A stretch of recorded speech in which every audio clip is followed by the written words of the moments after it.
Okay, you're gonna do okay, man. You are gonna do okay. The camera doesn't bite. The camera doesn't bite.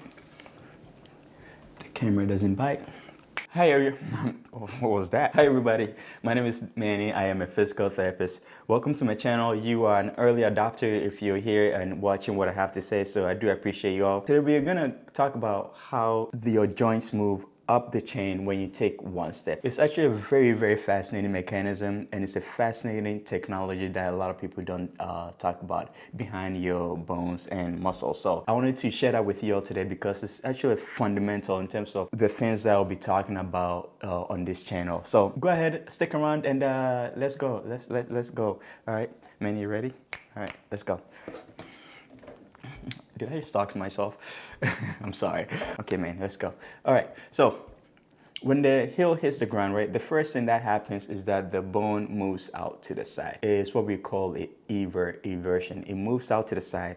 And this is actually a very important technology right here that a lot of people don't talk about. It's very important because it sets off a huge chain reaction up the body that is quite underrated. So when the heel moves out to the side, your midfoot will unlock and then it will drop. This will allow your foot muscles to absorb some of the shock from impact, but it also allows your shin bones. When I say shin bones, I'm talking about the tibia and the fibula. It allows your shin bones to rotate in. That will subsequently also influence the femur or the thigh bone to rotate in as well, but the thigh bone will not rotate in as much as the shin bones. Okay, the rotation of the thigh bone will cause internal rotation of your hip. But what must also be said is that once the heel hits the ground, your hip will also be flexing. So your hip is flexing, and we also know that your hip will be going in through internal rotation. The interesting thing here is that your pelvis will drop down towards the front thigh bone, or the thigh bone relative to the heel that is on the ground. Did that make sense? Let me say that again. So the pelvis will drop down. So imagine this being the thigh bone here, and this is the pelvis.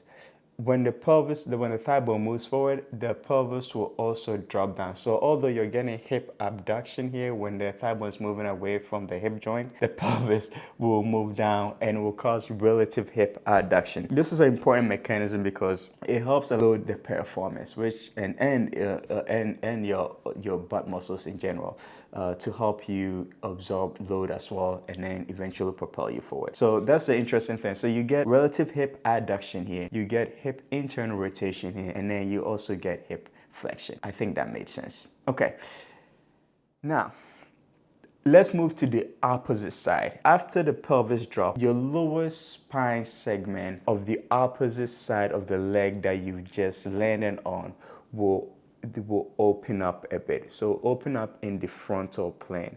So it will seem like you're side bending to the left, relatively. But the fascinating thing here is that you will also get trunk rotation towards the side of the heel that you just landed on. The trunk rotation towards the side that you just landed on is very fascinating here because it allows you to load your core. You load the core, and also underrated function of the pecs, you load the pec minor and pec major as well here to help you propel yourself forward eventually. The other fascinating thing is that let's assume that this person that just hit the ground is looking straight ahead. If the person is looking straight ahead, and let's say that they hit they move their heel forward, or their left heel forward. So left heel forward, they're looking straight ahead, they have left trunk rotation, and they've loaded their core. The fascinating thing here is that they get relative right neck rotation because I'm rotating my trunk to the left. I get relative neck right rotation. The interesting thing here is that your neck muscles on that left side will also load as well to help you propel yourself forward. It's all one system that helps you accomplish the same task. So muscles are really not, although we segregate it as to make it simple for us to understand. If you take a step back and you appreciate how the body really moves, you really come to understand that it really they all work together to complete one purpose. So yeah, that's what happens when you take a step.